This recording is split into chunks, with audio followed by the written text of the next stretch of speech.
महाभारत आदि पर्व में उल्लेख है कि वैशंपायन जी जन्मेजय को कथाक्रम में बताते हैं कि इक्ष्वाकु वंश में महाविश नामक राजा थे।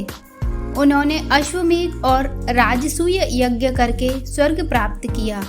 एक दिन सभी देवता आदि ब्रह्मा जी की सेवा में उपस्थित हुए।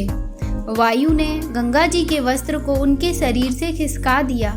तब सबों ने आंखें नीची कर ली, किंतु महाविश उन्हें देखते रहे।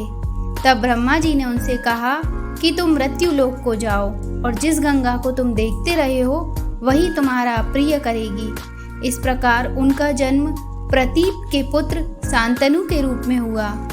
प्रतापी राजा प्रतीप के बाद उनके पुत्र शांतनु हस्तिनापुर के राजा हुए।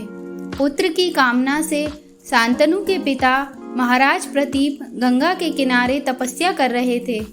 उनके तप, रूप और सौंदर्य पर मोहित होकर गंगा उनकी दाहिनी जंघा पर आकर बैठ गई और कहने लगी, राजन, मैं आपसे विवाह करना चाहती हूँ। मैं जनहू ऋषि की पुत्री गंगा हूँ। इस पर राजा प्रतीप ने कहा, गंगे, तुम मेरी दाहिनी जंघा पर बैठी हो, जबकि पत्नी को तो वामांगी होना चाहिए।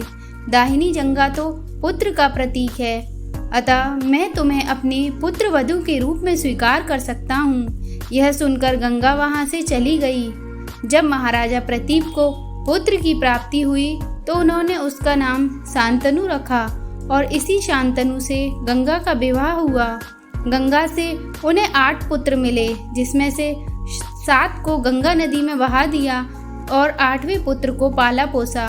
उनके 8वें पुत्र का नाम देवव्रत था। यह देवव्रत ही आगे चलकर भीष्म कहलाया।